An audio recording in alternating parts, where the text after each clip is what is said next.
All right, welcome to the POS Podcast. Everybody's here today, and we also have a special guest with Nyx Fears, but you can call him Mason. Oh, no. No? I said, oh, no. Oh no. Why oh Anyway, go on. no? Sorry, go. Oh, Keep- anyway, yeah. He has a YouTube channel. It's really great. He does a lot of cool movie stuff. So definitely go check it out. I'll have it in the description when I upload this, and I've linked it in the chat a few times, and I'll also have an annotation and anything. But yeah, check his stuff out. It's really good. Yeah, YouTube.com. Slash That's it. Just go to YouTube. yeah, YouTube, and then Have you ever been there? To YouTube? no. What is YouTube? It's a site where people upload these stupid videos. Neither of you are funny. Introduce me. Oh, this is yeah. Saber from the dance group in the early '90s. Oh, Make them sweat. that dance. Saber, how was your week or two? Since we do this bi-weekly. It was good. It's been fine. How was yours, Paleo? It was good. I did a bunch of lists and stuff. Yeah, And it also snowed. You and Jim have been Blizzard 2016. Jim, how Yeah. was it up north? We got 2 feet, and it was crazy. And yeah, it was pretty wild on Saturday. Like they shut down every subway near me, so I couldn't really. What could you leave. eat then? But Quiznos stayed open. No, They were there. They were. but like literally everything, like they asked for Broadway shows to shut down and all the restaurants. So I think there's a part at the beginning of SNL where Ronda Rousey was hosting, and she said this is literally the only show in town, and she was not lying. Like that was literally the only show in town because everyone was inside because of the snow. So it was kind of intense, but it was, I wish it had happened not on a weekend. Yeah. But other than that, it was fun. It's still like problem with New York is all the street corners are all like just huge puddles today. So that I didn't like so much, but I don't know. How was it? Did you get as much snow in North Carolina? Yeah, definitely not as much. Not Like too it's big. we still have a little bit around, but it's yeah, no, we never get that much, and Saber got nothing because No, I got snow. yeah, well, that disappears. Most snow does disappear barely after a while. Yeah, I mean, well, just- especially in Georgia. No, he's right though. Just like life, snow disappears. It's the Oh. worst. We're all gonna die someday. It's Yeah. fleeting. Shit, it's getting heavy. I don't know if I'm okay with it. Personally, I just can't wait to die. Dude, no, I had a dream, and it's not morbid, I swear. A bunch of orphans exploded, and That's awesome. no, what happened? I had a dream. Oh, that sounds like my life. I woke up yesterday. Or I had a dream yesterday morning. 'Cause I woke up and back to sleep. And I started dreaming again, and in the dream, I was at an aquarium, and I had a vivid dream before that I was in an aquarium, and it had like blue whales swimming really quickly through this water tank. And I'm like, in my dream, I was like, I've dreamt about this before. And then I was like, holy shit, I just recalled a dream while in a dream. And then I woke up. Oh, you had a meta dream? I had a meta dream. I've never Wow. had that before. I've never even heard of that before. Well, besides When you woke Inception. up, Besides Inception. I'm sorry, when you Nick, woke you were up, did your head burst? no, but my pants are off. Wow.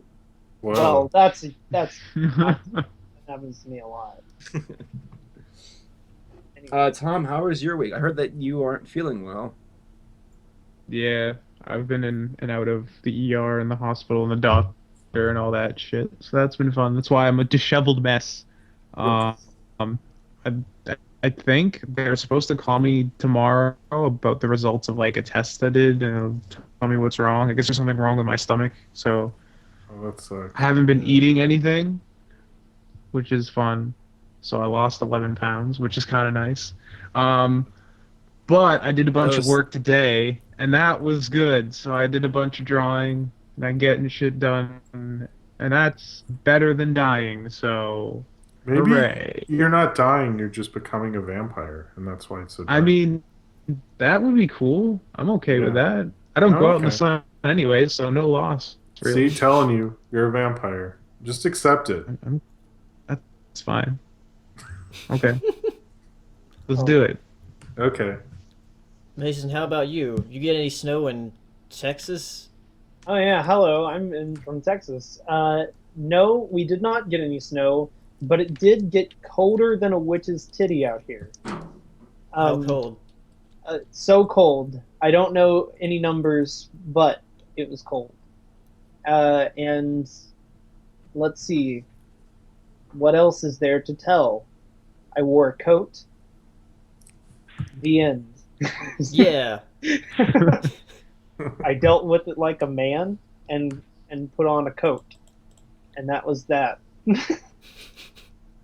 I don't know what else to say. Am I supposed to talk about my week? If you want to. Yeah, you don't have to. We can Yeah. just watch Saber Flex. Flex Yeah. with the chat. Well, could we do both? We could. I mean, if you want to. We can... I don't see why not. This is very odd. I'll narrate You're like, what the fuck is this my week. podcast even? Remember how I said earlier that this is normal? This isn't normal. We've definitely gone further down the hill. Yeah, we've gone way Yeah. further. We've gotten lost in the forest before. Yeah, looking for forest. Forest porn. of porn. Yeah. Oh, All right, I He want doesn't to. get the references. He wasn't there. Yeah, sorry. Why do sorry. we suck so hard? all right. right. I just remembered. I have a really shameless plug.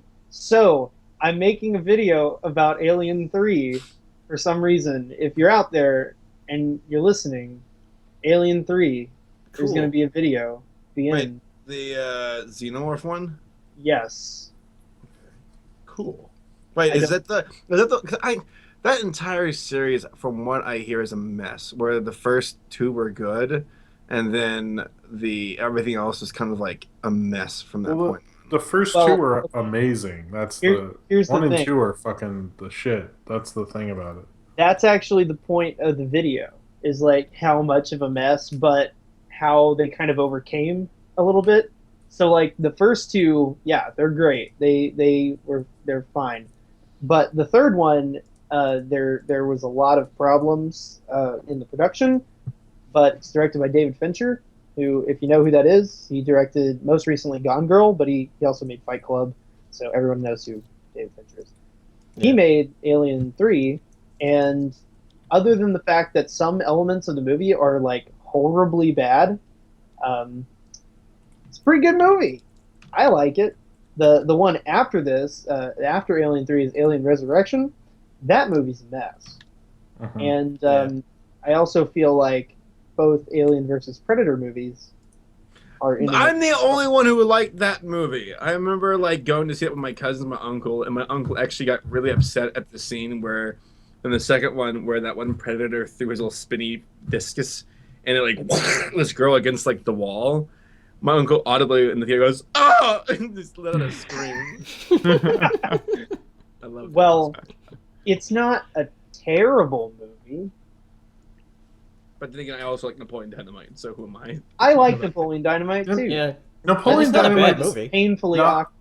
It's It not a is. bad movie. I just think what happened with that is so many TV ads became influenced by Napoleon Dynamite, so it instantly felt super lame. Yeah, it's Because like every Skittles ad was like a Napoleon Dynamite. yeah, it's thing. like how nowadays where like these companies will put memes in their commercials. Yeah. Like that Wendy's commercial, like the memer. It was like 2006 or 2005. There were so many like the Skittles ads. I know, for example, or there's so many rip-off Napoleon Dynamite things, and there were until about 2008.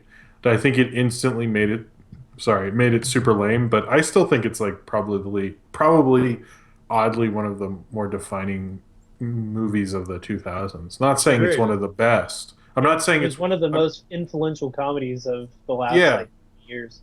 I mean, it was influential on stuff that maybe are super lame and corporate, but it still like had a big mark on culture more than I think people want to admit. You know, Yeah. It's like $12 to make too. I will say the one thing about it, and I think this is a good sign of a great comedy, is every time I've seen it, I usually like it a bit more, That's which good.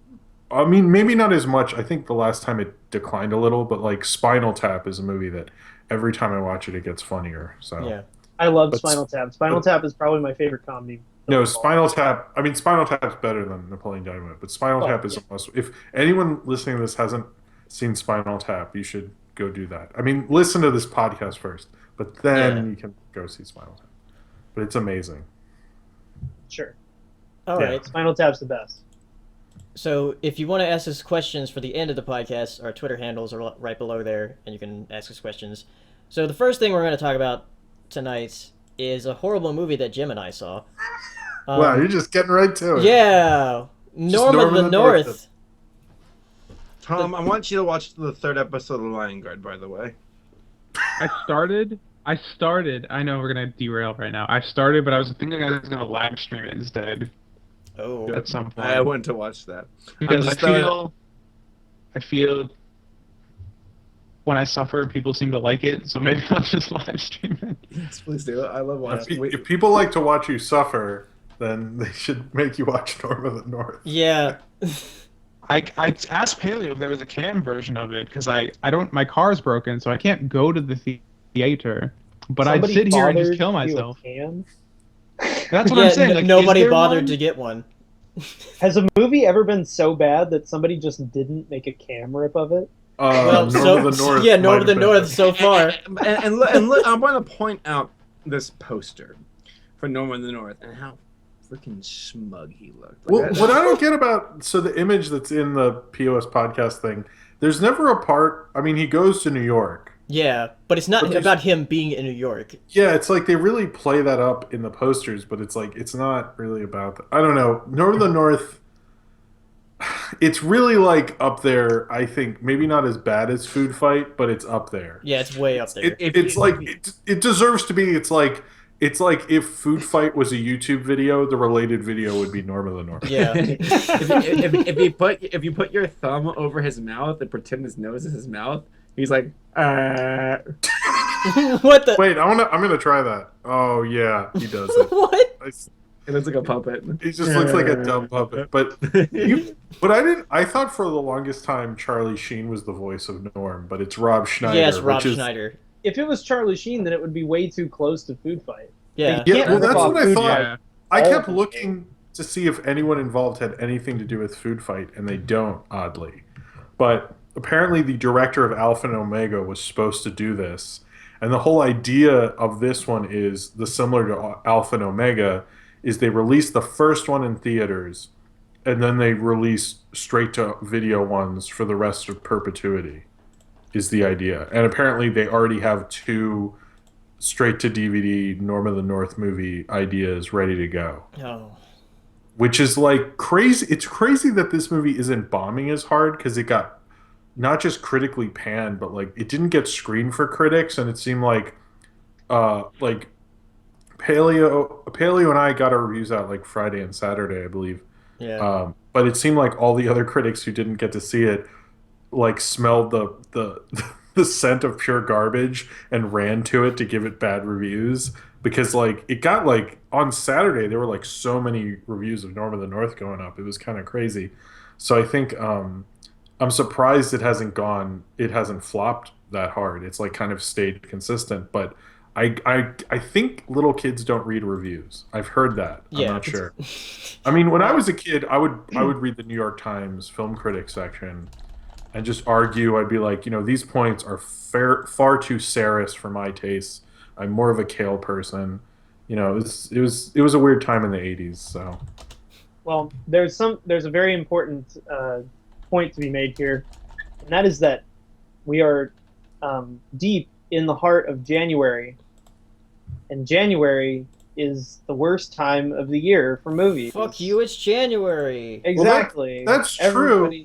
Everybody That- loves January. that's true to a point because American Sniper came out last January and just like Technically, became. Has it been a year? Technically, Yeah. American Sniper was released unlimited. Well, it release in December. wasn't limited, but it made all its money in January, and Sure. I think like January isn't as lame of a month as people act like it is because that's when a lot of people see all the Oscar stuff. Right, and, but and all that the stuff. But reason- they do put out shittier things then because they know they can just like have it be out for a couple weeks and then discard it. But well, I it's actually all- think September's worse, to be honest. September's August and September usually Yeah. pretty bad. Like that mid August to mid September, I think is the worst time. Pretty well. It's bad. I don't think it's as bad as January. The reason that January is so bad, it all kind of goes back to Titanic.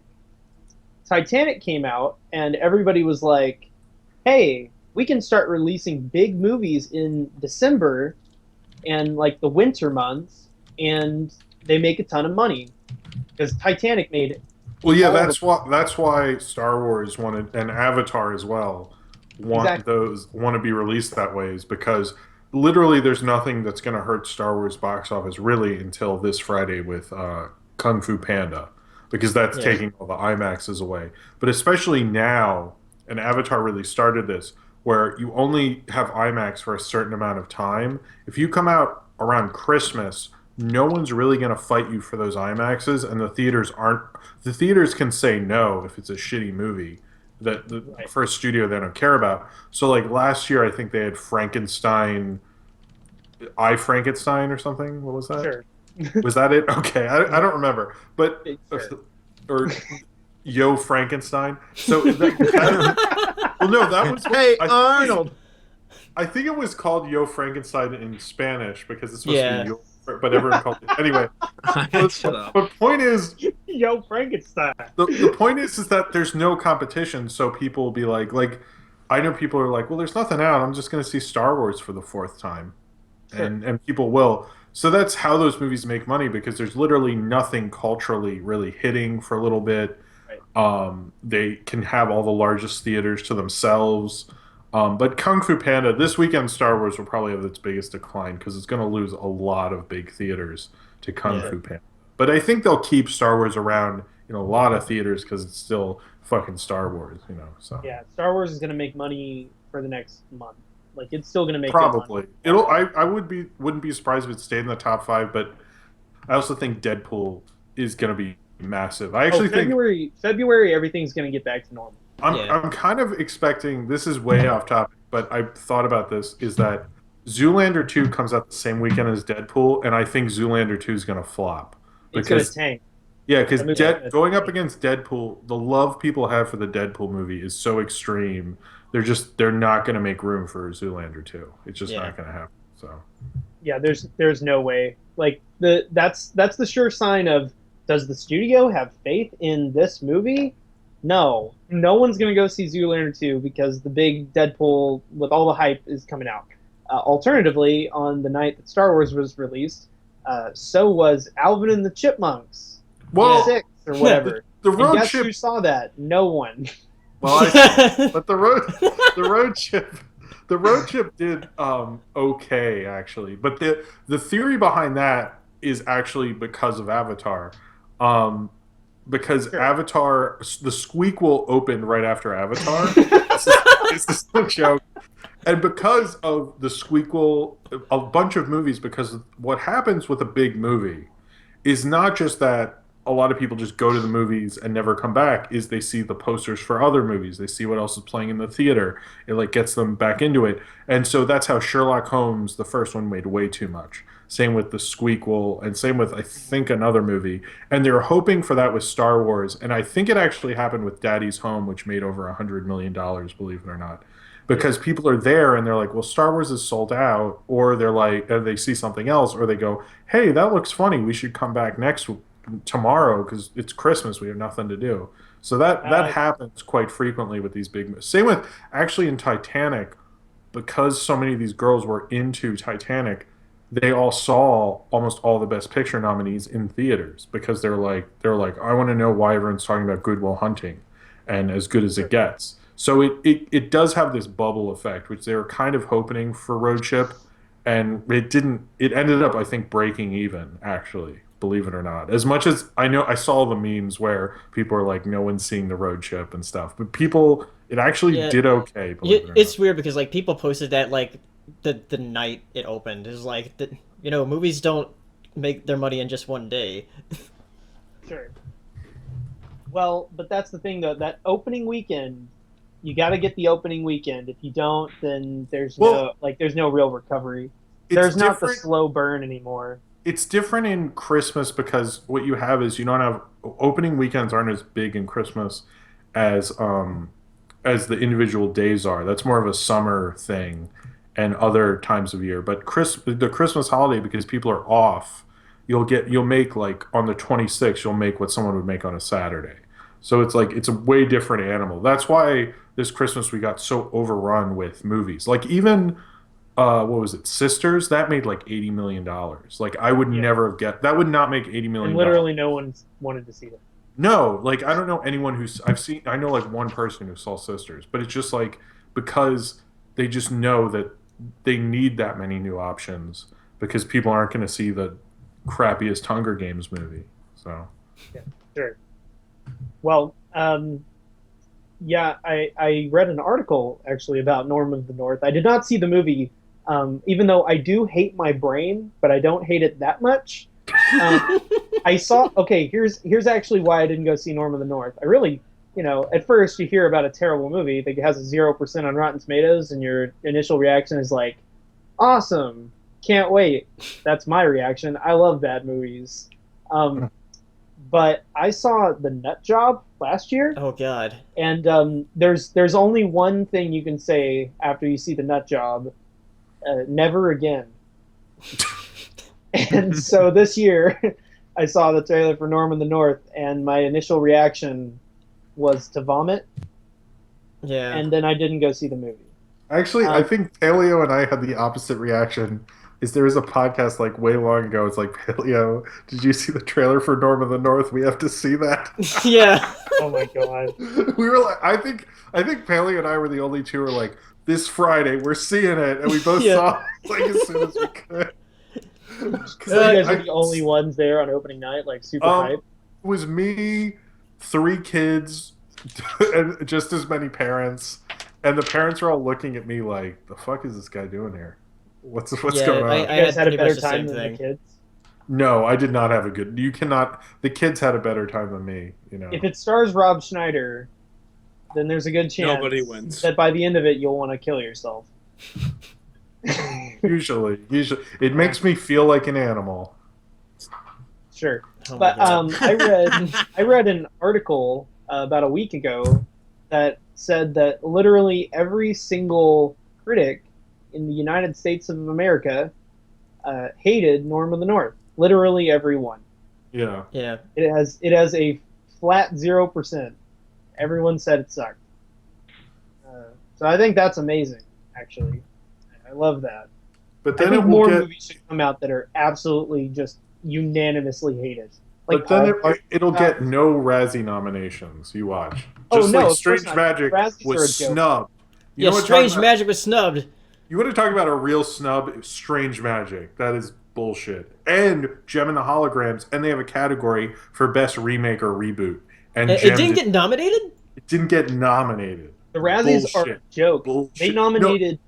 They nominated both The Shining and Dress to Kill for Worst Picture in one year. What? The problem with the Razzies is that they just pick the things that some suburban dad would think are the worst movies of the year. Like it's just like 50 Shades of Grey, and that's not to discount. I love suburban dads. You guys are great. It's fine. But what I'm saying is, it's like somebody who knows nothing about modern movies and be like, what do I hate? Twilight, 50 Shades of Grey. Like it's just like the dumbest crap that they nominate. That's not like really bad stuff. It's just like what is universally hailed as bad, and it's super boring. And I really dislike how they run the Razzies. It's bad movies for filthy casuals.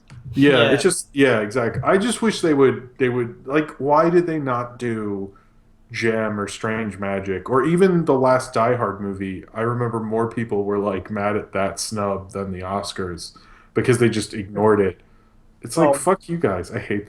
The Oscars are a joke anyway. Oh, speaking of the Oscars. Oh, are we doing Oscars next? Yeah, let's talk about the Oscar nominations. Okay, cool. Oh, good. Hashtag white Oscars. I know you guys don't live in... So white. you guys don't live in New York, so you don't know about the New York Post, but they're notorious for their hilarious headlines, and they're like, "This blizzard, sorry, this blizzard It's is going to wider be whiter than the Oscars." Damn. Wow. Damn. I like that. Anyway, Paleo, what did you want to say about the Oscars? I guess just talk about the nominations. I guess like there have been what 8 nominations for Best Picture. 8 for Best Picture because they have this Yeah. rotating weird scale that makes no sense. Where every year it could at most be 10 and at least be 5. So they've been just going with 8 ever since then. And that was kind of introduced as a way that when the Academy announced it, which is probably not going to go down with anyone watching this podcast, was basically because of all the sci-fi and animation that got nominated. Oh. Because they said there are a lot of, they kind of didn't say it, but you could tell they're like, people were angry at the types of films that got nominated, and I was like, oh, so like District 9 and Up, and like I feel like those are the 2 you're talking about, motherfucker. But I mean, I guess before I get mad, I'll say the good thing about the Oscars this year is that they nominated the first time a Brazilian animated film has been nominated for Best Animated Feature, Boy in the World. And Though as much others nominated, probably should have been. what? They also nominated Anomalisa, which is a Yeah. fantastic little movie. No, Anomalisa, that was great, and same with. I mean, I like that the last Pixar movie got nominated, in the first Pixar movie not directed by Takahata or Miyazaki. Sure. And the 2 stop motion films were nominated for Best Animated Feature. And I like that they occasionally, even though everyone's mad about Peanuts in particular, I would say I don't that. care about Peanuts. Well, I think Peanuts doesn't need the nomination, whereas Yeah. I like when they pick a small animated film that now will get a nice display at Best Buy when it comes out on Blu-ray, and will get a good Netflix deal, and it's all because of this. And like, I think that's a really great thing, and that's one of the few things I like about the Oscars animated features. They pick Ernest and Celestine or Cat in Paris or a couple others I'm forgetting, but that they're spotlighting animated films that are now getting a better voice and more of a promotion. They nominated Song of the Sea. Song of the Sea is So Yeah. it's like stuff like that. Like I know so many people who when the Oscars air, they'll be like, "Wait, what's Boy in the World? I don't know what that is," and they'll at least be curious Yeah. about it. Song of the Sea, I love it. No, it's that's a great movie. That should have won, frankly. But it won't win. Inside Out's going to win. But Yeah, I mean, I still love Inside Out too. Here, but the diversity thing, which I guess is the bigger issue, Inside Out, I love it. is it's really hard to be serious when he's doing that. Is probably the bigger issue, but I think not only because it's happened 2 years in a row, but also because this was the year of Straight Outta Compton and Creed, and it was the first time in a long time where in August from Straight Outta Compton till about mid-September, every #1 movie had a black protagonist and a largely black cast. We had the same thing happen from when Star Wars opened till just this weekend with Revenant, because John Boyega, and then Ride Along 2. And so I think last year I complained a lot about how the audiences weren't supporting minorities who were lead actors or any female filmmakers. And I think this year we actually have shown that audiences do want that, but the Oscars are seriously the problem. And it's disappointing because there was a video that went up today by this site Screen Crush, and they just had the list. They had every acceptance speech by everyone, every black actor who's won an Oscar. And it wasn't very long, and it was kind of really sad because there are like these great speeches, and a lot of times there's 30 years between each winner. And then at the end, they wrote a little thing on their site, just said like, look, we just wanted to show like, hey, this is what happened when the few black actors that have won, but I also wanted to show like this will not be out of date in a year. Hopefully, or this won't be out of date for at least a year because no black actor has been nominated. I just wanted to show like how kind of sad the real facts of it are. And I'm not really thrilled about it. I don't know if I agree that Straight Outta Compton, it's not a movie I think is that great personally. I just like the first half, so I wonder why they even nominated the script. I think it would have been a really nice touch to nominate it for Best Picture, but and Creed also I think would have been great. But I think they the problem is the Academy's been racist for a really long time, and in 1989 they could have nominated Do the Right Thing, and they didn't. And They didn't do the right thing. they didn't nominate Do the Right Thing for Best Picture, Best Director, and fucking Driving Miss Daisy won that year. So I've always known for a long time. What's that? What? Oh my god. What's it say? What's it say? No, it said, way to go, Saber, you patched the wall. Oh. Okay. But the sorry. Yeah, my dad came in and like he saw that Saber patched his wall where he punched the wall because of Hearthstone.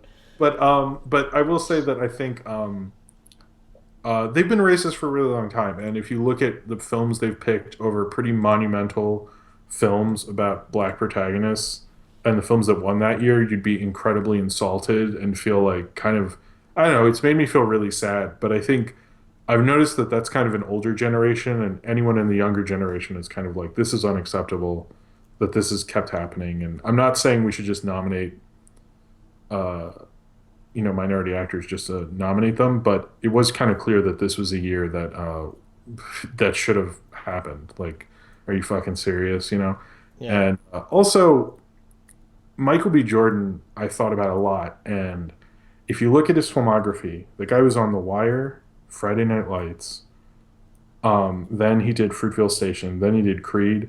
I can't think of another actor. Well, before he did Fan Forstig.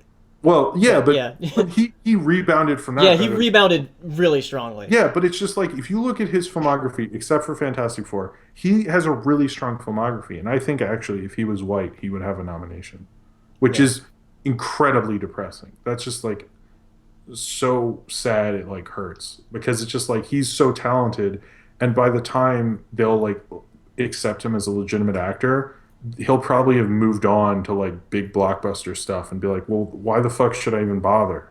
And that's like, I don't know. I think this is probably the most they've fucked up in a long time, because there were just so many films they should have just acknowledged. I don't think, like, I don't know.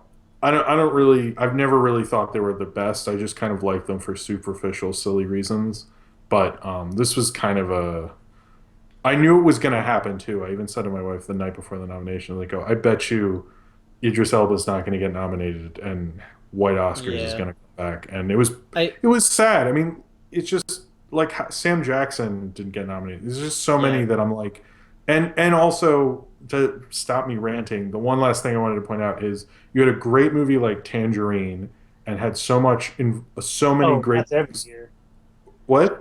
That's every year. There's always that one amazing indie movie. But it's not just completely snub. Not just that it's an indie movie, but you had a great movie with two trans actresses, and you had so much things about trans rights this year, and then none of that gets acknowledged. But fucking Eddie Redmayne gets a Best Actor nomination, is like the typical fuck you, let's acknowledge this stupid white guy who does a total careerist move, instead of nominating people who just made, like, Tangerine's a great movie and is going to live on for 20 years. And The Danish Girl is literally just a career step for this one fucking asshole. And that's just, like, so insulting on so many fundamental levels. Anyway. Here's a question. Is every single movie that Eddie Redmayne is in, like, is it like a pandering Oscar movie? I actually think last year is.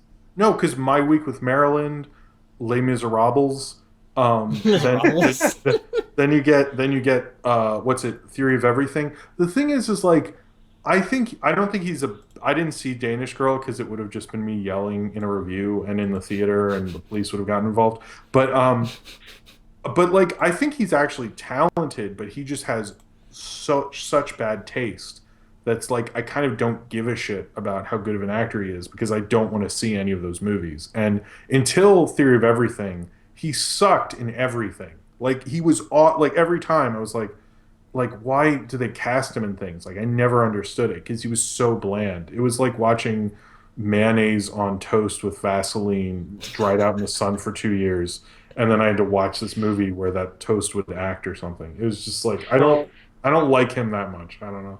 I really, really loved last year when he was being nominated for a Best Actor award while Jupiter Ascending was in theaters. Oh, wait, Which is like hold up. he's like the worst thing about that giant turd of a movie. No. I'm gonna argue with you here. He was the best thing about that movie because here's his whole performance. I do not want Jupiter to ascend. It was literally he only had two modes. It was super old and I'll never defeat them, and then him screaming. It was amazing. That's his best performance. He should have won. Why wasn't he nominated for that? Loved him in that. Loved him. It was my favorite bad performance. Victory. Flawless. The thing that bothers me about the Oscars is the fact that they don't even like watch all the nominations. Especially for animated feature, they never watch all the nominations. Because there was that interview with like a bunch of the Academy people, and how they never seen like Song of the Sea. They never watched. What else was nominated last year? It doesn't matter because they didn't see it. Yeah. Well, Inside Out didn't get a nomination for Best Picture. I mean, what the fuck is going on? I think the problem is like I know people are upset about Star Wars, and I mentioned in the pre-show how it getting a Best Editing kind of shows that it got very close but didn't quite make it. I just think that they kind of just fucked up. It's like they won't acknowledge animation. An animated film will never win because they don't care. Like I would have given Anomalisa a Best Picture. Oh yeah. I might have even given it Best Picture. Honestly, like I looked at the like Best Picture nominations. I've kind of toiled over this, and I'm just like, none. Well, the thing is like I think of all of them, the only movie we'll be talking about in 20 years is Mad Max. Yeah.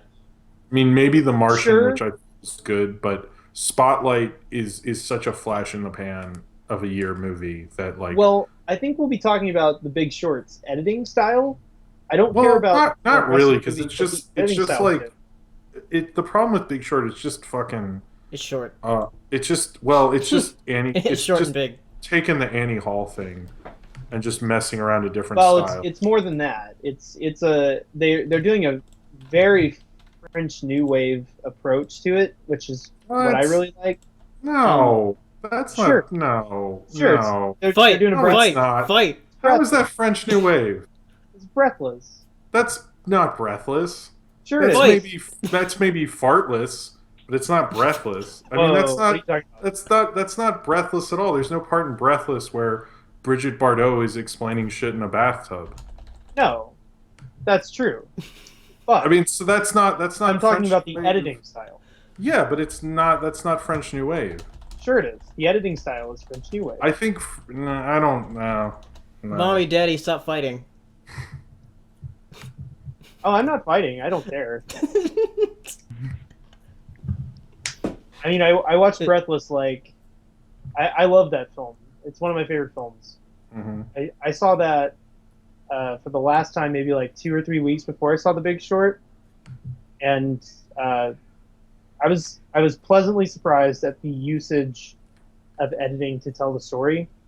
The dipping in audio quality throughout the film, the use of breaking 180 rules, that's something that I actually found really great, because pretty much, for those of you who don't know, like French New Wave is one of those things where they broke rules as a self-referential kind of way. They did a lot of jump cutting, a lot of breaking of the 180-degree rule, which is pretty much you film a scene on a flat line to establish geography. So when they did something that broke the established geography, it throws you off, takes you out of the movie, and immediately you become aware of the fact that you're watching a movie, and then can apply whatever's happening in that scene to something that's kind of going on in your own life or in your own situation. It's kind of like a filmmaker winking at you and telling you, pay attention, kind of I mean, that's a very blunt way of expressing it, but that is one element of like Breathless. Truffaut didn't do it as much as Godard, but Godard did it a lot. And The Big Short, I was surprised at the amount of times the editing in the movie, like, threw me out, and then moments later, there would be some kind of like, okay, pay attention, kind of thing, where it was like the filmmaker was directly talking to me, but it was well enough hidden. I really liked that about it. The rest of the movie is like, whatever, but I really like the editing style. And that's that. I saw Star Wars, and it was pretty cool. Oh yeah, Star Wars. Yeah, Star Wars. Is everybody sick of Star Wars yet? No. Oh, speaking of that, Saber made a video about Star Wars and about there being too much Star Wars. Is there too much Star Wars? I don't know. And he mentioned everybody. Yeah. Yeah, we actually had a very... That was like the bulk of the podcast. Yeah, last time. Week. Yeah, with Time. developing Saber's video. Yeah, we did all the work for Saber, and he was mopping up the ad revenue. Dick. Yeah. But yeah, I don't know. It'll be. I'm sure Chris Rock will kill it, but I don't think it's going to be an award show that. I don't. I think it kind of just shows. I don't know, kind of the cluelessness of the whole Oscars, really. Yeah. Because I actually think they should have to nominate like whatever the highest grossing movie is, so they have to deal with the crap that they release onto the public, whether that's good or bad. Like, so that way Transformers 4, every Transformers movie would get nominated for Best Picture, which I think would be hilarious. I think should be the rule. It's like whatever the Best Picture, whatever is the highest grossing movie of the year when they announce the nominations gets in regardless. So that way the public would give a shit, and it would be they would have to deal with their crap, If the Oscars are so garbage, and I don't know because I don't pay attention to that shit. Is there do you think there's gonna be some like new media alternative that's gonna eventually take over? Like, are there any like internet-based equivalents to the Oscars? That's the problem, is they were so resistant to Netflix and Amazon this year. Yeah, they had like nothing for Beast of No Nation, right? And same with Chirac, which was Spike Lee's, which was from Amazon. They're so resistant to it. I don't mean like them acknowledging internet things. I mean somebody like there being like an internet hosted. I mean, I think equivalent to the Oscars, like with a new modern perspective.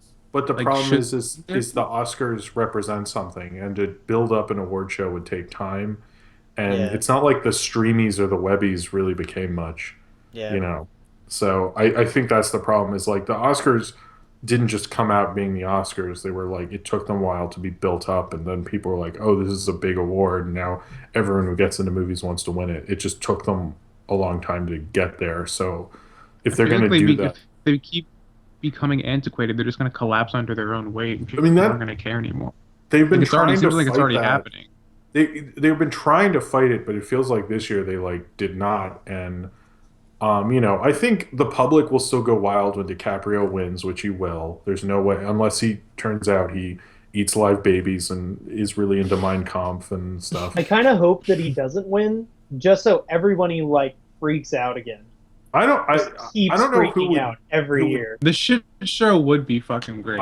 I don't care. I don't know who would beat him, to be honest. I'm not saying in terms of I don't think acting. I'm just because it doesn't have anything to do with acting. It's all political, and he's seriously. You will never get him to comment on white Oscars because he knows he needs to win this so bad. Like, he's not going to say shit about it because he's so guarded. Yeah, he's and so perfectly focused on this right now. Yeah, so I think he'll win, and the public will be like, "Oh, great! I still love the Oscars. Chris Rock was funny," and they'll kind of get away. I don't think they'll get away with it as much as they could if they. They're gonna slip by yet again. They'll slip by, but I don't think if they do this again, I don't know how they're just gonna ruin the public's perception of them. And even like some of the snubs, I think this time, I mean, Lego Movie was pretty bad last year, that was a big snub. and the Selma stuff. But I think this year it hit because a lot of these movies were popular, and when Selma got snubbed, it actually went down in the box office the next weekend. Like it didn't. Wow. It wasn't like the public went, "Fuck you, I'm gonna make this a hit." The public went, I mean, I'm not gonna see it.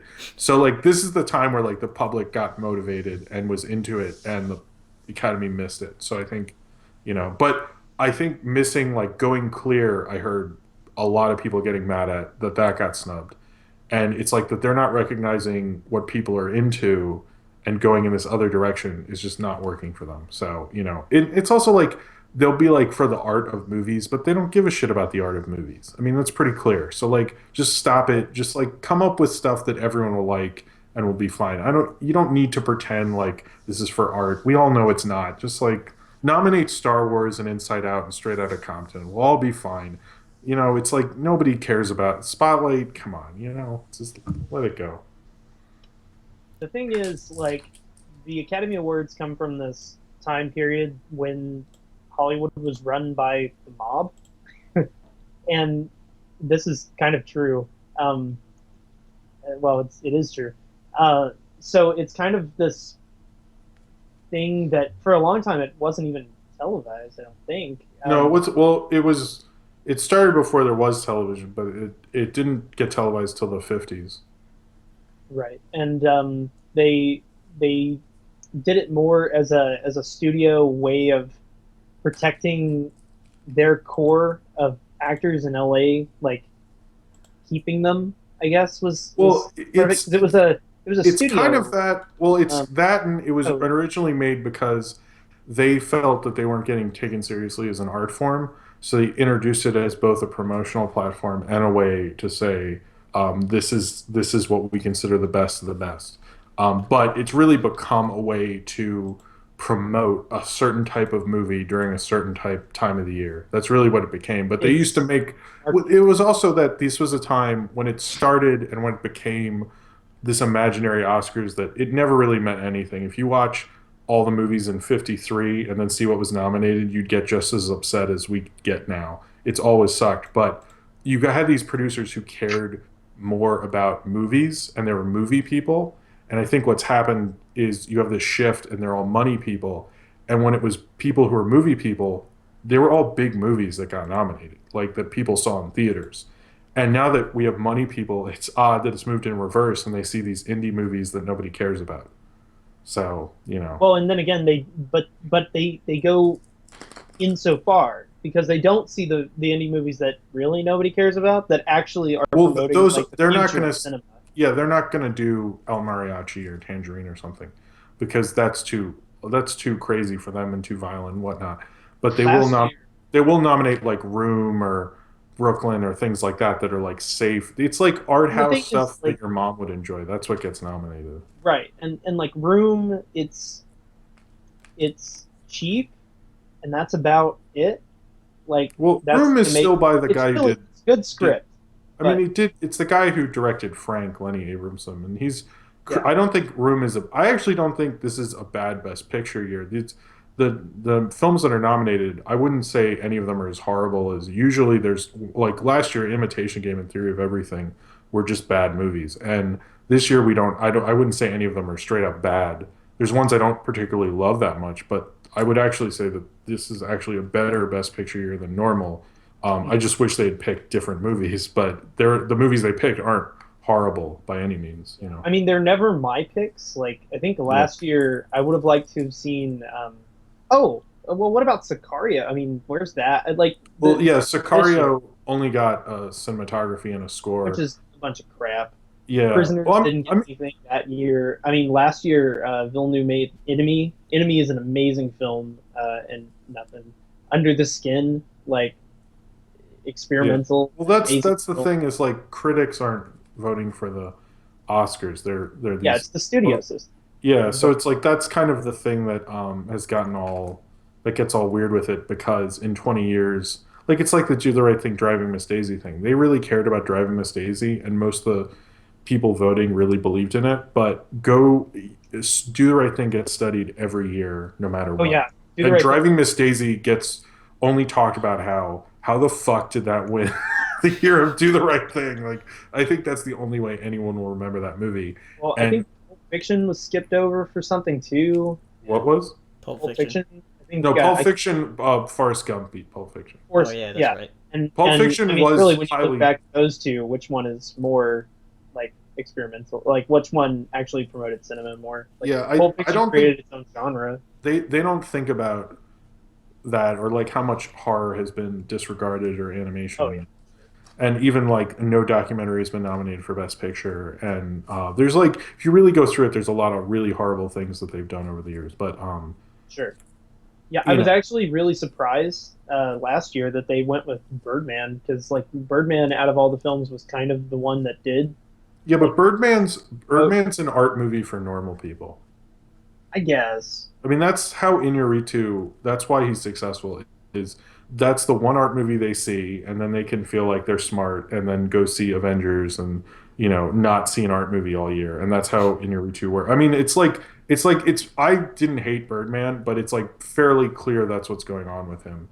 And that's how they pick their movies. They pick the one pseudo art house movie and they go with it. And it's like, it's super dull that way, because you're like, okay, this is the one. It's like not crazy enough to change cinema or to blow your mind, but it's crazy enough so you sound good at a cocktail party, you know? Sure. But yeah. Anyway, I think we alright. spent too much time on Yeah, let's move on. From the Oscars to the 10 Cloverfield Lane trailer. Oh, yes. Yeah, that was interesting. I watched it on mute. Watch it on mute. Yeah, it was on Facebook, and I was like, "What's this?" And then I watched it completely on mute on my cell phone, and I went, "Huh, okay." Well, There's my review of the Cloverfield trailer. yeah, it appeared out of nowhere, which is amazing in this day and age. Well, I think the thing with this one is he's making up for all the mistakes he made with the Cloverfield campaign. Yeah. In that, when I left, I saw Transformers, and it opened with Transformers. And literally when I left the theater of Transformers, clearly no one was going to talk about Transformers, because did you see Transformers? But everyone was talking about this trailer. And it was like red hot for months. And then by the time it came out, like it kind of died down because people weren't as into it. And I think this is like, because when I saw it, I was like, so if this came out in September, it would be huge. And it came out in January, and they waited too long. And this is like the perfect amount of time where by the time it comes out in March, it'll be huge because people are still hyped for it, and that no one knows anything. And apparently, originally it was called Valencia, and it was on the release date slate, and everyone was like, "Where's a trailer? What's going on? Nobody knows anything." And then this popped up, and suddenly it changed to 10 Cloverfield Lane. So I'm really curious what's going to happen with this. But I also think they did this because Abrams probably knew everyone was going to poke holes in his dumb mystery box, and he wanted to show people that it could still work. Yeah. Which is a smart-ass move, if you ask me. If his whole theory is getting ripped apart, he's like, well, let me show you if it can work. And it feels like people have faith in his stupid mystery box again, which I'm not really thrilled about, but yes, you know. I think it's cool that we just got a trailer out of nowhere for a movie we didn't even know, you know. Yeah. Like And Abrams didn't make it. He produced it. Well, he produced it, but it's still Bad Robot and that whole group of people. I mean, he didn't have very much to do with the first Cloverfield. You know, it's just to show like he's the name who's selling it other than Cloverfield, He's and John Goodman fan, which is why I'm going. So Yeah, I love John. John Goodman is an amazing. He's in the new Coen Brothers as well, right? I don't know if he is, but I just want to say yes because he usually is. So Yeah. probably. I mean, most likely yes. You know, but because half the world's in that, but he's in almost all of them. He was in Inside Llewyn Davis, so I would assume. Yeah. Now that you mention it, I don't think I've ever seen footage of him in it, but I'm just I think I assumed. Yeah, I'm kind of gonna assume he's probably going to be. Yeah, he probably walked by set once. And like, let's just put John in the movie. It's cool. Yeah. I know Saber wanted to talk about this trailer, but Tom, have you seen it? I just watched it while you were talking. Oh, you did? So yeah, it looked pretty cool. I mean, I guess I'm interested. I didn't Yeah. really like Cloverfield though, so I don't really care about the Yeah, the I connection. noticed that a lot of people either hate. It's kind of like a love hate movie. Yeah. Cloverfield. I actually never Yeah. saw Cloverfield. Oh, you haven't? I Yeah, That's like one of the ones I missed because I was like kind of sick of it at that point. Because if you know, everyone was so excited, it got posted all over MySpace, and yeah, and I got kind of sick of it before it even came out. But I think this is I like the idea how they're marketing it at least, and I'm definitely going to see it and actually see Cloverfield. So we'll see. But apparently there was always a twist at the end of the script when it came to the bunker, which clearly it insinuates in the trailer. What that twist is, apparently they say they have changed, but you know, who knows? We'll see. So, I mean, it costs so little. This marketing campaign will clearly make their money back. So yeah. it'll probably work out for them. Yeah, Cloverfield's fine. Not a huge fan. I mean, yeah, it's fine. Some people still like it, I guess. Yeah, I don't haven't know. seen it like I think since it's a it came little. out. Here's my thing: if the marketing angle wasn't what it was, like had they just come out and said, "We're making another Cloverfield movie," would No, anyone no, care? that wouldn't. Yeah, That it wouldn't work. No one would care. It's just because they did it this way. I mean, it's very smart, Yeah. but it's just because the way they did it. It has nothing to do with anyone. Yeah, because when No one wanted a new Cloverfield. It's Because- just the way they presented it, Yeah, which is because- smart, you know. Because when Yeah, people I talk mean- about Cloverfield, they talk about how the marketing campaign was, not about the actual movie. Yeah. Usually when they talk about it. I mean, think about Sin City 2, like 10 years, or more than 10 years later, and guess who saw that? Me and no one Yeah. else. Yeah, I didn't see it. It I saw it the second 300 though. Giant disappointment. Yeah, Sin City 2 was kind of was very Terrible. disappointing. Anyway, Next thing, the Suicide Squad trailer. Oh yeah. Forgot about is that. this the real life? Or is this just Is this just fantasy? I think I like the other one better. Yeah. I mean, they picked like I don't know, it's like a pretty I wasn't as excited by the song choice. I was like, okay, Bohemian it's the Rhapsody. Guardians of the Galaxy choice? Yeah, it's like Oh it's kinda- yeah. For how successful Yeah. that was, let's do it. I mean, that's what they're trying to pick. Have a movie with villains or characters nobody knows, and have it be successful because it's fun and different from Batman v Superman. But I don't even think they needed the trailer the way they did it. But it still made me kind of like it. But it didn't seem as cool as the first trailer, which I thought was really good. This one just didn't feel as monumental. But I will say, when I watched it a second time, I liked it more than the first time, and I've heard that from a lot of people. So, you know, I still think it's going to be one of the bigger hits of the summer. So, you know, I would, if I were them, I would wait. I would have waited till Batman v Superman to put out a new trailer. But, Yeah.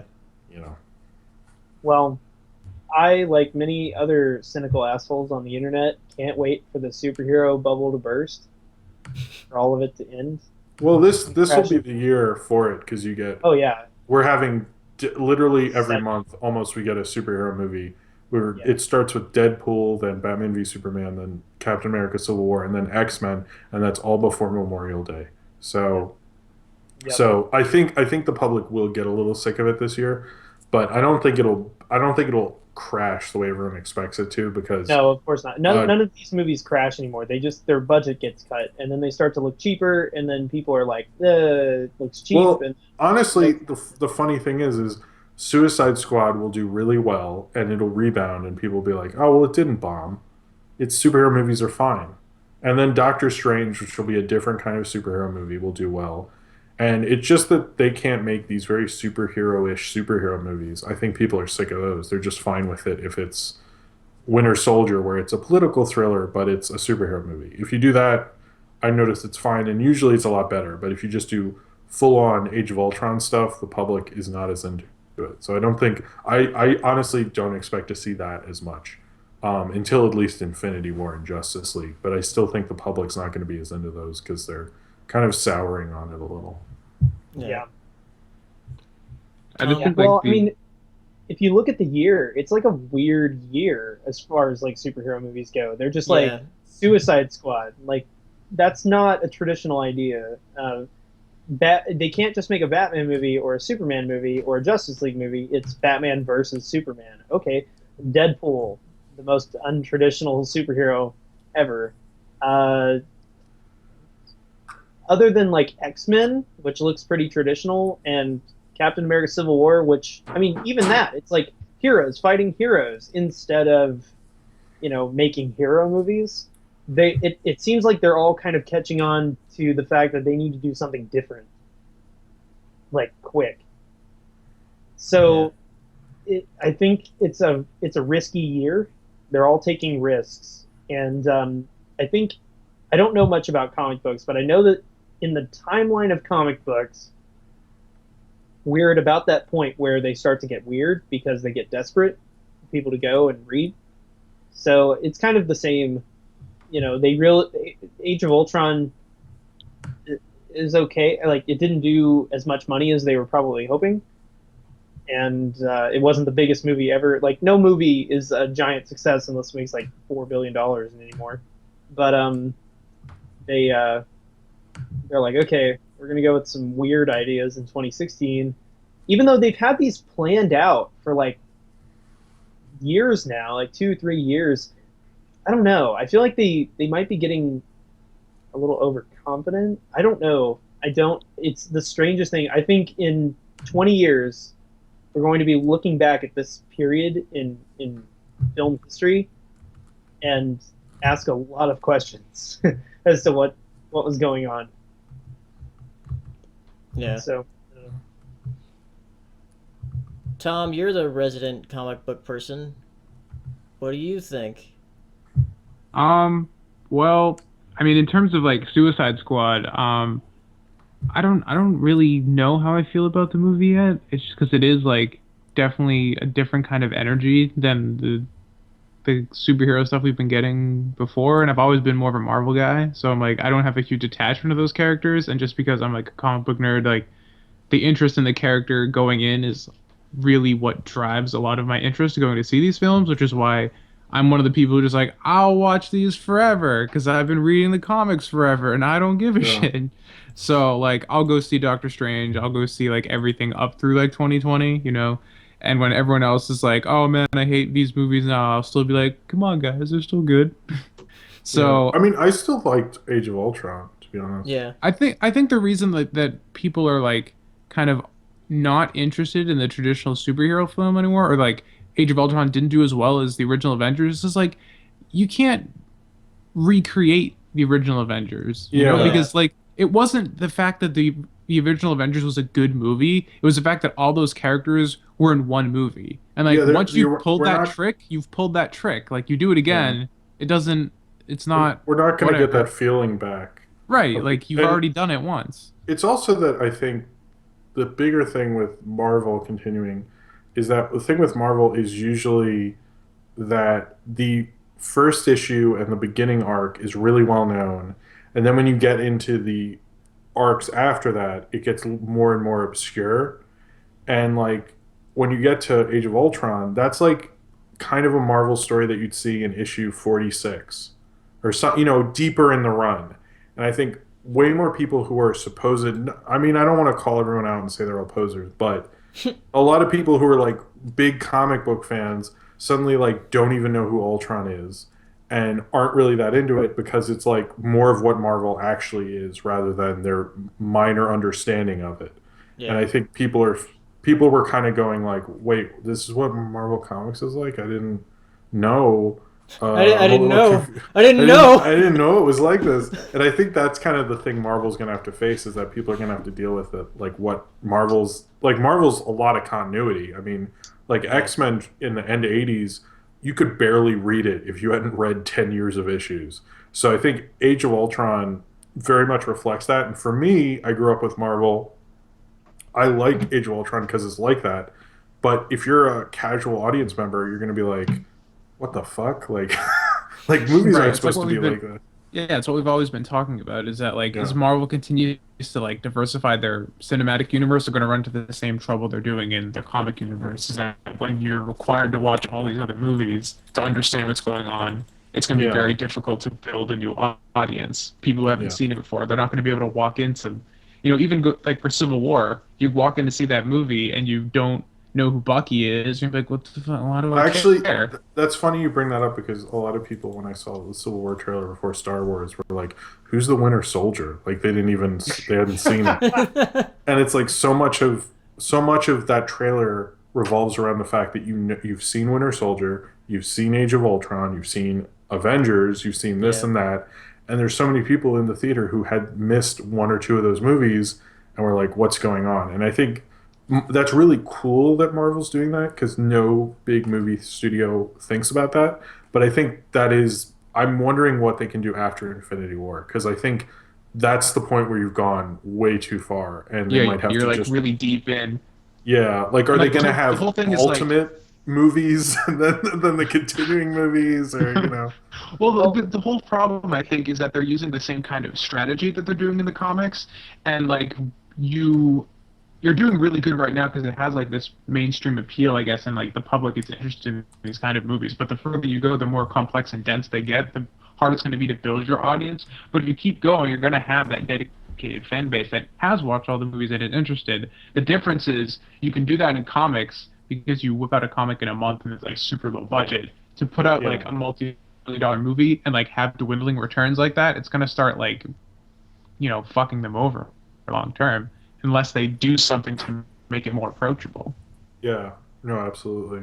I think if there's anything to be learned from 2015, it's that continuity is something that audiences are having a very hard time. I mean, the rebootquel, as some people are calling it, is the cash king right now. Like something that people have heard of, new story, new characters, new approach. Like, but similar branding, I guess. Like Jurassic World made a ton of money.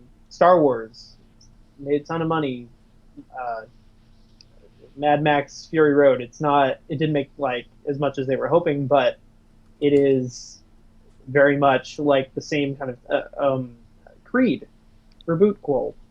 I mean, there were a whole bunch of them this year, and they beat the hell out of Avengers. Like, you don't have to know a damn thing to go into Jurassic World. Yeah. I mean, I didn't like Jurassic World at all, but you don't have to know a damn thing to go into the movie, so everyone went, even me. And yeah, Well, I it made think, like- what, like- like like 3 billion. Like Something Star like that? Wars and Creed, you had to have seen the movies though. I don't know. Because Star Wars, so much of the early scenes in Star Wars, you had to have, like even her thing with moving the lightsaber and stuff, you had to have a familiarity with how the Jedi stuff worked. And even like Creed, if he's constantly talking about how his dad died, it kind of helps if like there's so many times when I watched the trailer with someone and I had to explain like who Ivan Drago was and what happened to Apollo Creed and where Rocky is at this point and what happened to Adrian and all this stuff. And I mean, I kind of agree with that with Creed a little, but I think it'd be hard to watch. Jurassic World, I think it works for, but I think a lot of these films are going off of the public's knowledge of all these films, and it's kind of like a continuity. I mean, continuity, it helps a movie because look at the rise of Game of Thrones and Walking Dead, where people are so into the continuity of a show. And I think it can work, but I also think like it's really hard to get new audience members that way. Yeah, I mean, like, Because you had so many people wouldn't see Force Awakens until they saw 6 Star Wars movies, and I feel bad for them for watching 3 of those. yeah. Oh god. Probably Well, at turn least them there's off. common ground there. Like, we can agree that those movies are garbage. But anyway, Yeah. no, I went to opening night of Star Wars with someone who hadn't seen any of the movies at all, and they followed it just fine. I mean, they asked me a couple questions, but for the most part, they seem to get it. I don't know. I think Yeah, it's like I think because riding Star this Wars is like pop culture, you know, like even if you've never little seen bit. Star Yeah. Wars, you get a lot of the like mechanics, quote unquote, of the world that they use in that movie. So you can go into it blind, and as long as you've kind of like been around and you know these kind of just like tropes and stuff, and just you've seen them parodied and you just heard it discussed, you can understand it on a basic level. Yeah. It's not deep in like continuity. You didn't have to like, oh man, the part where they reference that one scene in Attack of the Clones, you know, or something ridiculous like that. They're not like so deeply interwoven Well, like Marvel is quickly digging Thank themselves God they into didn't that reference situation. Attack of the Clones, because I wouldn't. No, have well, you know, Jakku, the reason that it's made of sand is because Anakin hated sand. That was the whole purpose. So, Oh, yeah. Well, they only have like 2 prequel references where she says, where that one alien says Sith, and then they had Ewan McGregor actually dub a line for the lightsaber dream sequence thing. yeah. Well, and But you can't even, you have to like really listen to hear that line, so I wouldn't say it's that big of a reference, you know. Wasn't that I don't know. I kind of interpreted it as like the planet that was blown up with Coruscant, where the Senate was. I thought that was a reference to prequels, but Oh it no, also- well, Coruscant was referenced in the originals also, because it's where Han Solo's from. Didn't they Oh. make a reference at one point in that movie about like saying like they're not clones, they're actual people? Like they Yeah, said they wanted he clones. said troopers or we should go something. back to a clone army instead of. Oh yeah, yeah, that's that- right. Yeah, they Yeah. make a few references, but most of it was heavily referencing the Star Wars movie that most people have seen, which is the first one. I mean, The one you know, that like- people care about. yeah, like every character was a riff on another character. Oh, like a character from the originals is kind of a bit ridiculous, but you know, but yeah. didn't really bother me all that much. Like I don't know. I mean, it was still fun. It was just not to dig into Star Wars. I'm sure no one wants to hear us do that again, but Finally, I can talk. it's still a fun movie. It's just it's not a perfect movie, I guess is the sure, but that's a- Star Wars was never perfect. Like I don't No. feel any loyalty to it. I think the first one maybe, but I don't know about the others. I can't think of a problem off the top of my head, but I think they're fine, fun space opera movies, and the new one, it was a fine, fun space opera movie. So, I think it's fine. I don't know. It's kind of where I'm at with it. All right, Had a I good agree. time. And We're- that's that. running out of time, so let's go to Q&A. Q&A. We did it. Yeah, we did it again. Saber, are you there? Yeah. Saber, can I ask you, how's your Georgia Michael tribute band going? I'm a George Michael tribute band. So you think I actually understand music? But There's like one person who got that joke who watches this podcast, I'm sure. All right, so if Tom you, Oliver got it. That's all that mattered. That's all I wanted. if you want to ask us questions on Twitter, you can ask us questions on Twitter, and we'll answer them. At Nyx Fears. Yes. And let me throw a question at you, because I already have one. All right. From at Sadie the Human. She asks, do you guys like Marilyn Manson? And do you remember any controversial stories about him in the 90s? Oh yeah. Like a million. I mean, Oh, yeah. I don't know if I would listen to him now, but because it is like at the time I didn't really understand that it was pretty much just. I mean, Nine Inch Nails. its whole name is literally a rip on Alice Cooper, and the whole idea of having the band named after the singer like that is Alice Cooper, and having it well produced and well mixed, and be a controversial rock band is again Alice Cooper. So it like when you really boil it down, you're like, I feel like it was just repackaged for the 90s kids who didn't want to buy old Alice Cooper records. So it kind of just, it was very prepackaged and stuff. I think he's an interesting guy if you ever hear an interview with him in the 90s, but now he's like really stoned all the time and kind of creepy. So I don't know. But Mechanical Animals was a cool album, as I recall, and Antichrist Superstar and the Sweet Dreams cover. But I'm not I think he had a very small moment of time. It was just at that time there was no internet, so someone like that who's controversial could live on for a lot longer than they would now. So Yeah. Yeah, I mean, other stars have tried to duplicate the same kind of like shock rock mentality now, and it's just not working because of the internet. mm. But like, Lady Gaga stopped trying. for a Well, little while, she's kind of retreated and Yeah. decided other she she's got. I don't want to go on about this, but basically she made a smart career path to do Tony Bennett and acting, and so when it's her time to come back, she's at least done something in the in between, basically, which I think is Yeah. actually smart. I'm not a Gaga fan. I just like her She's career following the Bowie model a little bit more than the Alice Cooper model, Yeah. which is good. But even though I mean she's not Bowie, but and neither is Marilyn Manson, who I think is a fine artist. I don't like anything he's made in the last 10. No, not that. Yeah, probably about 10 years. I love Antichrist Superstar. Still jam that every now and then. I love Mechanical Animals. I don't jam that as much because I'm angrier than Mechanical Animals.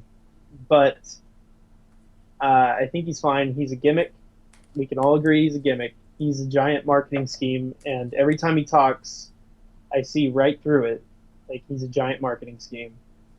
But I think there was a moment in time where he did really encapsulate the, like, anger of the youth or something. I don't know. And I think I like Nine Inch Nails better, and he would be nothing without Nine Inch Nails, pretty much. So that's that. I don't know. He's fine. And they wanted us to talk about controversial stories. What, of Marilyn Manson? Yeah, I mean, you can just Google that. There's like yeah. 50,000. Because I remember when like Columbine happened, there was like a bunch of things about Marilyn Manson as well as like violent video games and all that. See, I think that was stupid, and it turned out they didn't even like Marilyn Manson. So like, Yeah. it was just a dumb controversy. I always thought if there was ever a school shooting, someone should blame. It's like literally blaming the music you don't like, and it's like all the parents at the time were like, "What don't I like? Oh, that Marilyn Manson." It's like if I went, Who's the you know what? easiest person to blame? Yeah, it's like what if I just decided Nickelback did 9/11? You know, it's like Sure. that would be like I don't like Nickelback, but like why am I blaming them for 9/11? I mean, they make me make me remind things or whatever. I don't know their songs, but just like it's just like I'm not gonna blame Norm of the North for Donald Trump. I mean, just like calm down with that. But my favorite Marilyn Manson story is that he removed a bunch of his ribs to suck his own dick, which I know isn't true, but I appreciate the determination in trying to suck your dick. Yeah, I think that's amazing. If you could do that, I mean, why was he? See, I knew that wasn't true because he kept making music. If he could do that, he would have just retired. We never would have heard of him again. Yeah, he wrote a book called The Long Hard Road Out of Hell, which came out, I think, before Mechanical Animals. I think. Yeah, it came out before. Yeah. Yeah, I've read it. It's a good book. Everyone should read it. It's a story of a young boy who becomes his worst enemy. But anyway, I actually really like that book. But he mentions that story in the book, and he's like, "This is ludicrous. I don't know how this started." But yeah, God, there are so many. I haven't talked about Marilyn Manson in like 5 years. Who is I can't think of a single story. I mean, there's so many that I heard of like years ago. Just Google it. There's thousands of pages filled with it. Next question. All right, question from Jason. What is your favorite animation style in a cartoon? I don't know. What's yours? How about that? Oh, I don't know. Sorry. Well, I've always kind of liked the the Dexter's Lab, Powerpuff Girl, like the thick black outline style. But though it can be, some have done it wrong. And there's this one show I cannot remember the name of it, but they did it so wrong. Um, crap, what was the name of it? It was like this weird name. It was like 809 or something. Crap, what was the name of that show? I do It was not like know what you're talking Really Hero Awesome? 809 or something like that. I can't remember what it was called, but it looked terrible. But yeah, I've always liked that like thick outline style. What about you, Tom? I like animation that it's like I really like Bruce Timm style. I really like simplistic stuff that puts a lot of focus on good animation as opposed to like cramming tons of details into each frame. Something I also really appreciate is when there's like really good keyframing, so like action to action, like it feels Yeah. really dynamic. Because a lot of times, like especially in the '90s, I was really guilty of this. They had like cartoons with lots of like really detailed characters, but all the animation was really stilted, and there was no sense of like dynamism or actual like organic movement to everything. Everything just kind of like shit across the screen. But like if you pause a screenshot, like the character was drawn pretty well. And I'm thinking like X-Men, the animated series, is really guilty of that. Like the Yeah. characters all looked really good, but they moved like gas. And then like Yeah. Batman came in, it just fucking blew everyone's minds with like the square jaws, but it all moved like perfectly. Yeah. So I really like that simplistic kind of things. Yeah, that's what I got. Somebody That's what pointed I out. pay attention to. What? Somebody pointed out in the chat. It was Hero 108. That was the name of the show, and it looks terrible. And also Total Drama Island does that black outline style, and they do it terrible. I hate their designs. And Total Yeah, Drama it's pretty Island. gross. Yeah. I like the I've never heard of this older like the John K. kind of really Oh, well yeah. detailed and stuff. But I also like I'm not like questions like that. I'm not like married to it. It's just kind of like how I kind of this is people get mad at me and ask me like, "What's your favorite?" Whatever. I kind of just like all of them. So I don't really have a certain favorite, but I do appreciate that one the most because it looks like so detailed and so hard to do. Usually, if it's hand drawn, it looks like they put a lot of effort. I'm at least going to give them the benefit of the doubt, you know. Yeah. Calico Plus asks, favorite movie based on a TV show, either animated or live action.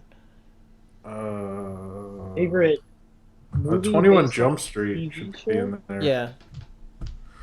Movie based on a TV show. I guess 21 Jump Street. I actually have a soft spot for Brady Bunch, but you know what one everyone forgets about? The Fugitive. Oh. Fugitive is based on a TV show. So is 12 Angry Men and Marty. Those are two awesome classics. Really? So I guess Marty would be mine if I was really going to Yeah. pick one. for 12 realsies. Angry Men is based on a TV show? Well, it was a TV play. I believe it was like one of those Playhouse 90s or something where they do plays on TV like live, and I believe they did 12 Angry Men before. Maybe I'm wrong, but I know Marty was. But I haven't seen I the am on a original podcast. TVs. But yes. I haven't seen the original TV ones, so I don't know. But I do like the 90s ironic thing, or Wayne's World, I guess was because Oh, yeah, that's right. yeah, It was. so. I'm trying to think of like animated movies that were based on TV shows. Because I know there's been a lot of bad ones. Guys, Jim and the Holograms.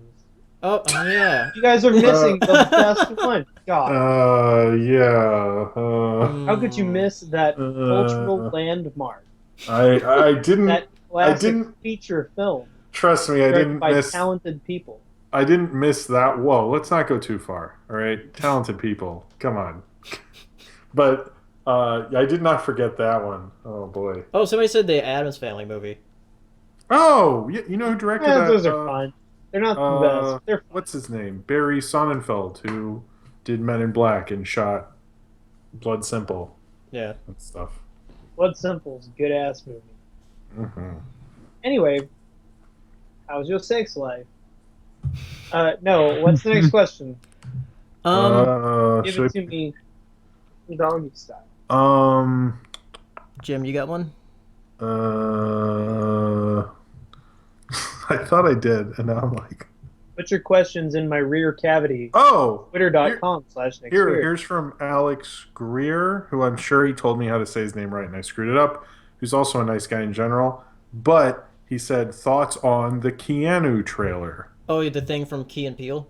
Yeah, I love that. That is hilarious. First off, I have cats, so I love watching that kitten run in slow-mo. Yeah. But not only is it a fun joke, like it's a good joke, but it's also like a clear send-up of John Wick, which is, I guess, why the cat's named Keanu. But it's like, it looks cute and funny, and I wasn't that excited for them to do a movie. I was a little worried, but now I'm like so excited. It's Yeah, like, it looks I love Key and Peele's show. They have great sketch comedy. It's the guy who directs Keanu directed a bunch of the sketches.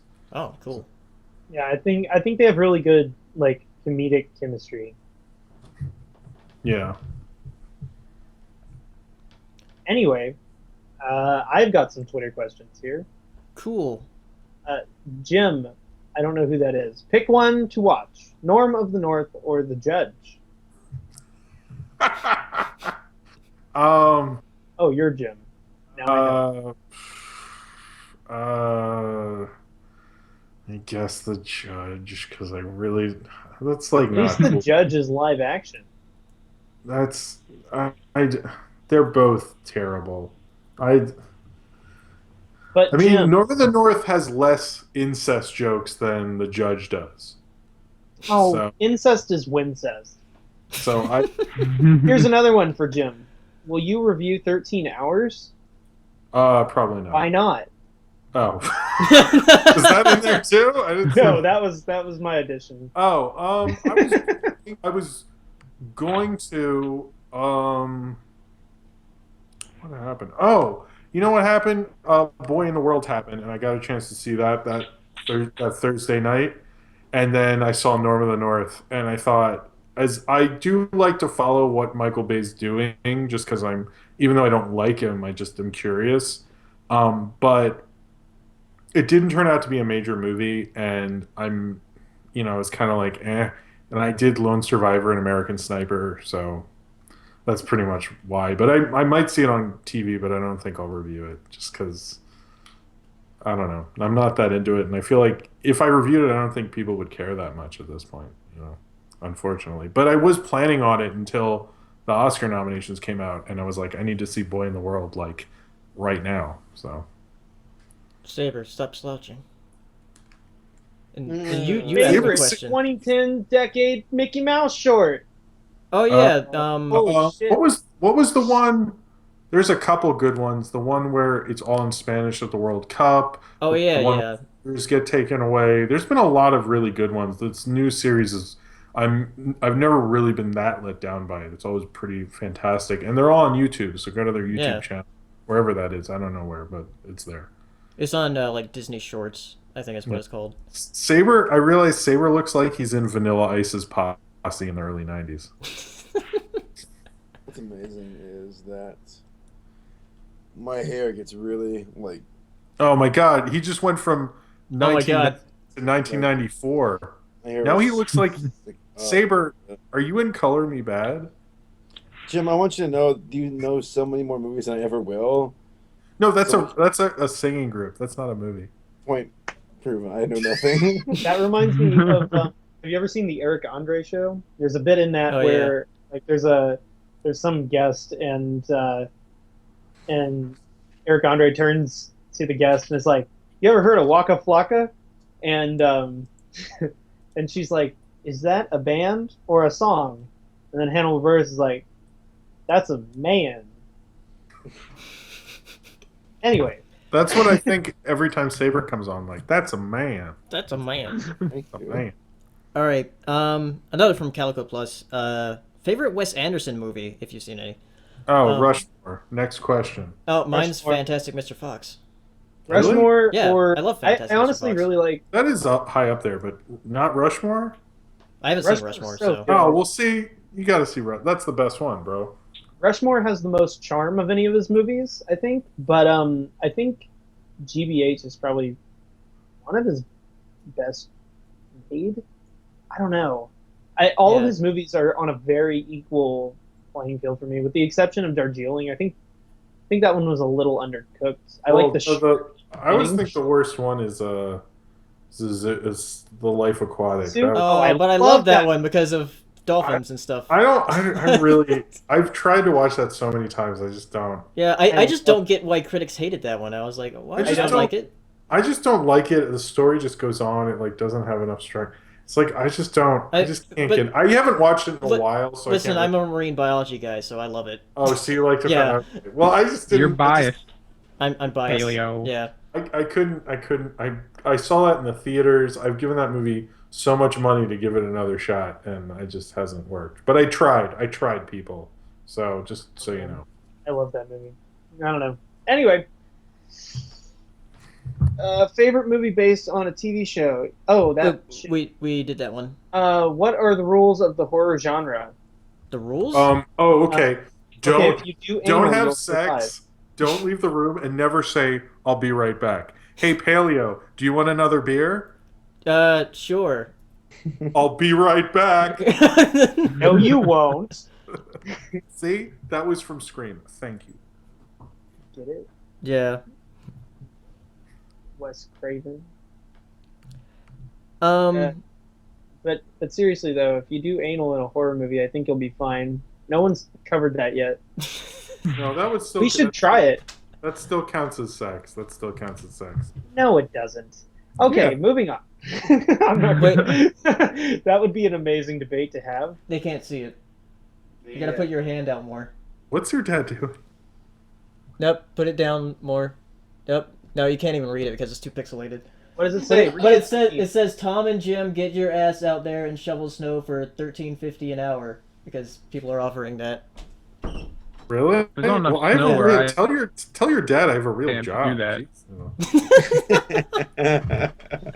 Tell your dad that I'll shovel you guys snow for 13.50 an hour. All those We don't have any internet left. Guys don't have real jobs, internet Oh. people.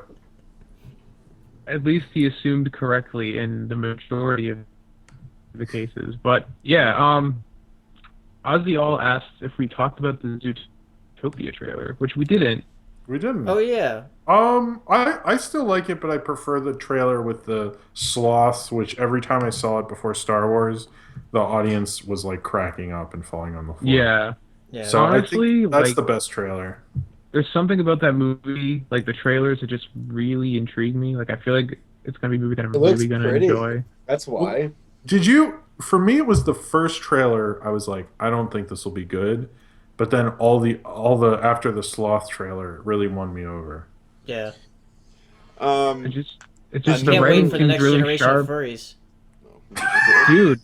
Yeah, It's gonna be great, dude. The R34 tag for that movie is gonna be fucking amazing. Oh, Yeah. it already is. Like there's Wait, you? a bunch. Really? Jim, tell me more. There's so many people I've unfollowed on Tumblr after a Zootopia trailer comes out. I'm like, Jesus fuck. Oh my god. Tell me the names. These are the people I need to follow. There's this one called Paleo Steno. Oh my know. God. Oh, I've heard of that guy. Yeah, he's deplorable. He's always posting Zootopia porn. It's weird. Ooh. Here's an interesting He question. found some right now.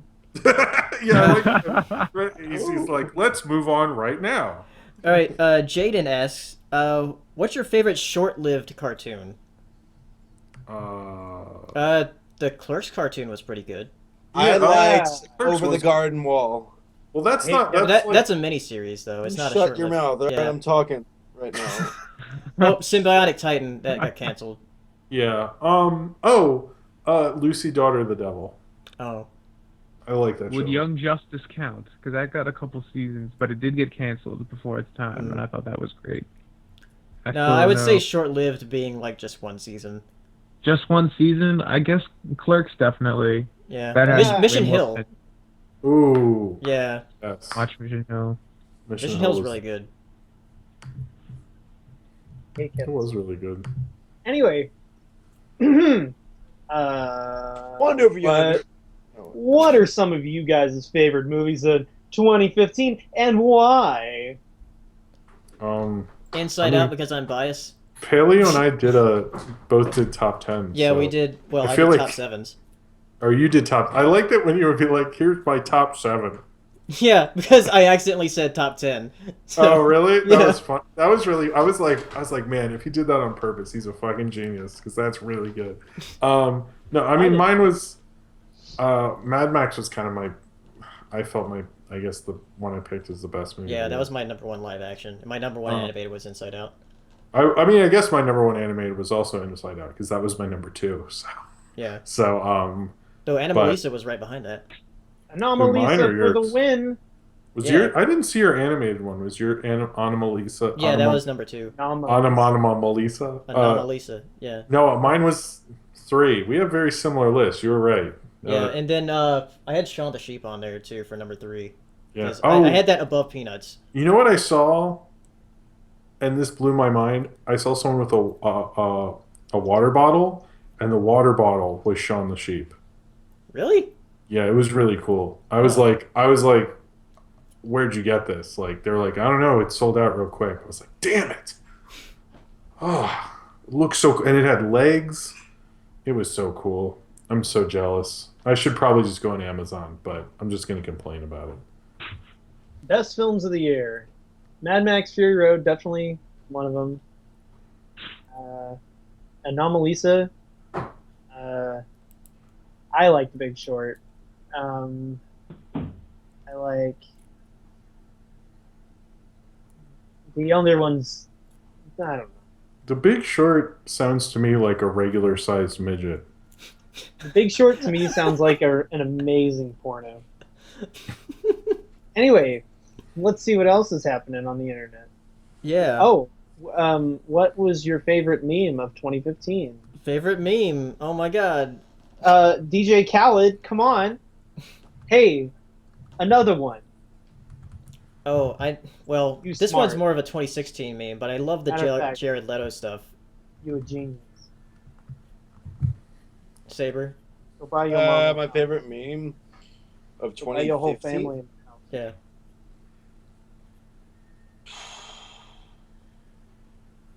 Wait, probably Trader. I don't know. I thought it was kind of funny. Oh yeah. Oh, my favorite meme of 2016 was the one where it was like, if you split up the Powerball winnings to every person, you get $4.3 million dollars. And someone's like, "It's how much money everybody spent to go see Star Wars or something like that." Oh no, because then someone said that like every person who saw Star Wars spent $4.3 million dollars. That's how it made that money. Oh my god. This is What? S to me and you, Jim. If What? you had the option to either do the paleo diet or eat Slim Jims for a year, would you do it? Slim Jims, no question. Next question. Suicide. Suicide. That's always an option. Yeah. Who will win at the Oscars? Not black people. Yeah. I think, who knows, but a few people probably.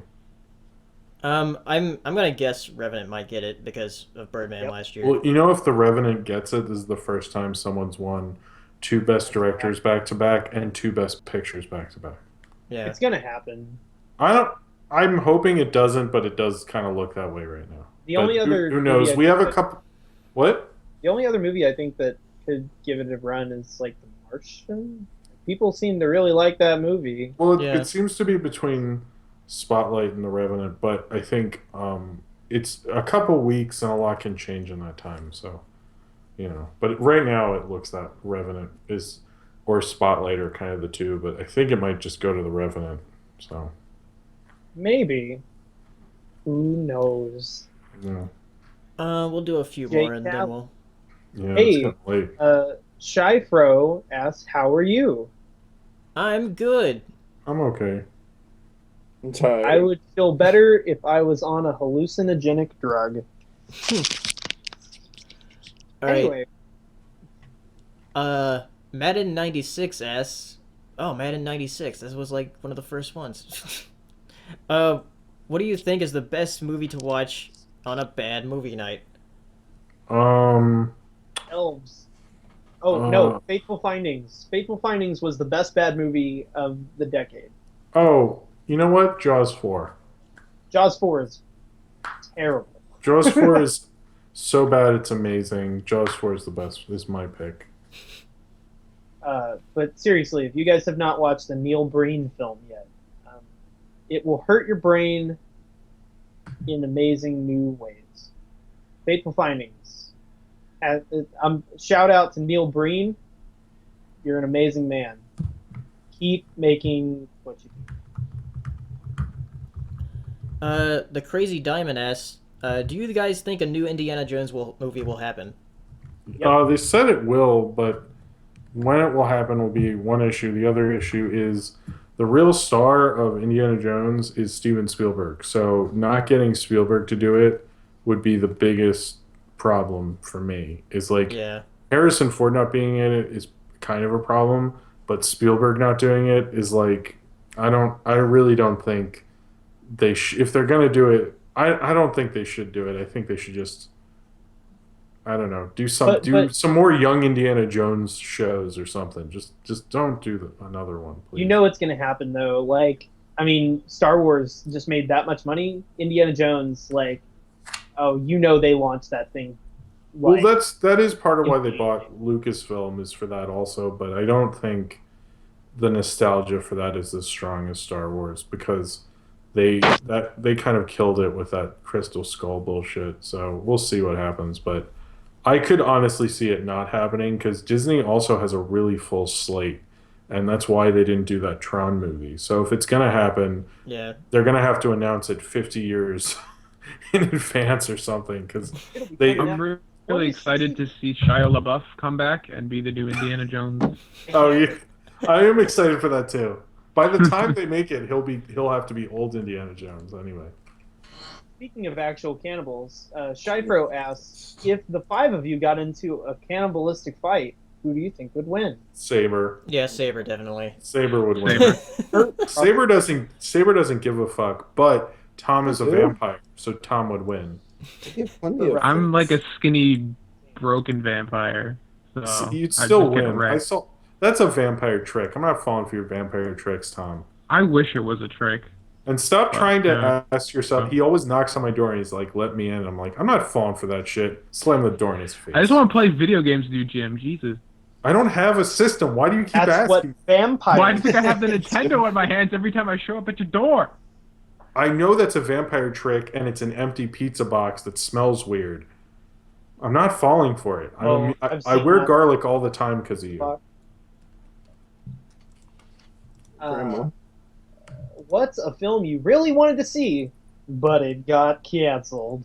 All right, we'll have this one as the last question, and then we'll head off. Oh, I'm still going with Popeye. Oh yeah, that's right. Pacific Rim 2. That still is not completely off the table because China just bought a huge stake in Legendary, and guess where? Or a Chinese company, not just all of China. And they all of China's working. Yeah, all of China was like, they went to everyone's door and like, everyone just give a penny, we can buy Legendary Entertainment. But they bought Legendary, who owns the rights to Pacific Rim, and Pacific Rim did really well in China. So there is, apparently it's not as off the table as we are led to believe, but it's not very likely. And again, like I said with Indiana Jones, all these slates are really full. So do not expect this to happen like next year or 2018. So like I wouldn't, if it's gonna happen, it's gonna be a while. So, I'll say that canceled Pixar movie Newt.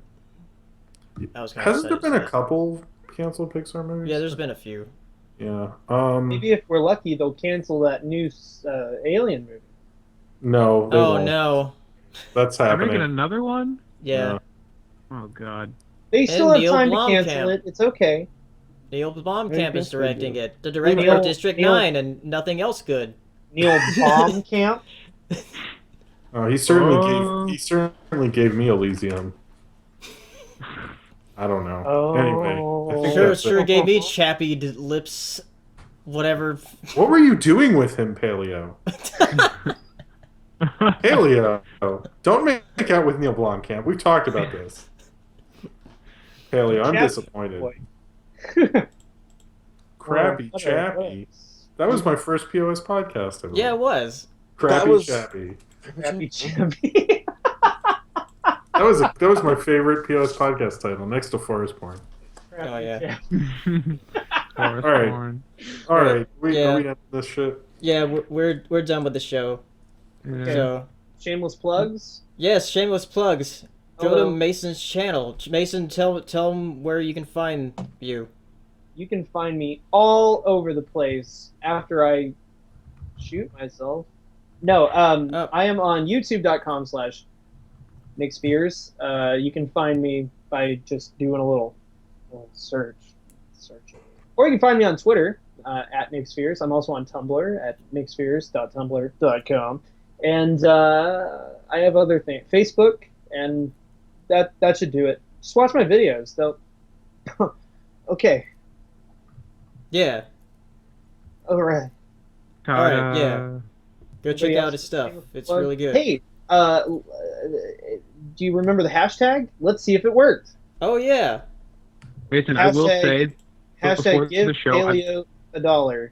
And guess what? Nobody did it with me. Oh. Everybody go Oh. give Paleo $1. And hey, if you want to give me $1, I also have a Patreon page. Yeah. Anyway, that's that. dollars are good. Make it rain on us. Alright guys. We'll see you in a couple weeks. Bye. Bye. Goodbye.